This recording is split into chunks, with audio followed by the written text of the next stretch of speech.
गंगोत्री की गोद में बसा एक गांव मुखबा, जहां गंगा अपने मामा मामी के साथ रहा करती थी।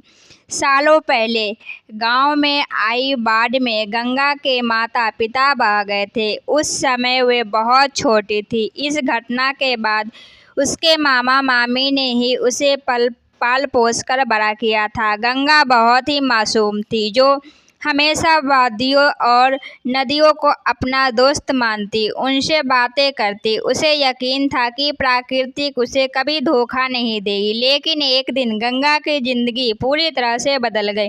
जब उसकी मुलाकात नरेंद्र से हुई तो नरेंद्र शहर का लड़का था, जो राजस्थान से उस गांव में घूमने आया था। उसके पास एक कैमरा था, जिसमें वह गांव से खूबसूरत दृश्य को कैद कर रहा था। लेकिन फिर भी उसके मन में एक उदासी थी कि एक गंगा ने उसे नदी किनारे अकेला बैठा देखा। वे उसके पास गई और बोली, क्या हुआ, इतनी खूबसूरत वादियों में भी उदास हो? क्यों ये पहाड़ नदी तुम्हें अच्छे नहीं लगते? नरेंद्र ने उस दिन पहली बार गंगा को देखा।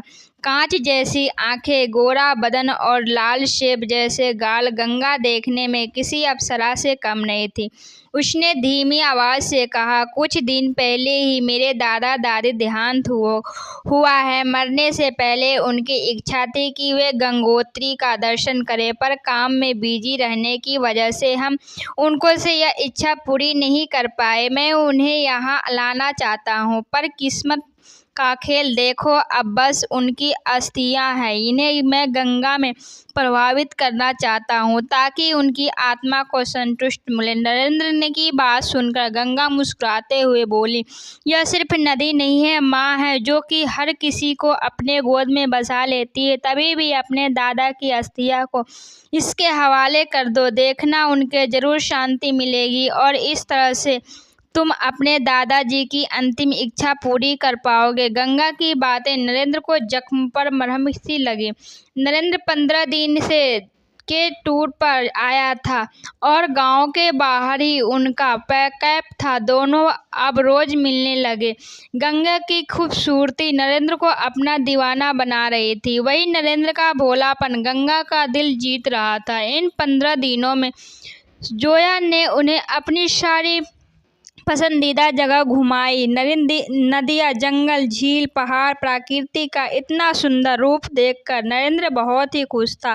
देखते देखते 15 दिन गुजर गए। अब नरेंद्र ने वापस शहर जाना था। आज जुकमा ने उनके अंतिम दिन था। पहाड़ों के बीच नरेंद्र गंगा से मिलने आए पहुंच। गंगा आज भावुक थी। वह नरेंद्र से प्यार करने लगी थी। वह बोली, शहरी बाबू, इतने दिन तुम्हारा साथ किसी साथी जैसा एहसास करवाता था, क्या यह साथ हमेशा के लिए नहीं हो सकता? मैं अपना दिल तुम्हें दे चुकी हूँ। गंगा की बातें से नरेंद्र की दिल में बिजली की कौद गई। वह गंगा को यही तो बताने आया था कि वह उसने प्यार करता है, उससे शादी करना चाहता है। उसे गंगा को कसर लग गया दिलिया और बोला, मैं भी तुमसे मोहब्बत करने लगा हूँ। आज मुझे जाना होगा, पर कुछ महीने की बात है। मैं शहर जाकर अपने माता पिता और दादी से हमारी शादी की बात करूँगा और तुम्हें यहाँ से ले जाऊंगा। तब तक निशानी के तौर पर तुम मेरी यह अंगूठी अपने पास रखो। ये कहकर उसने अपने हाथ की अंगूठी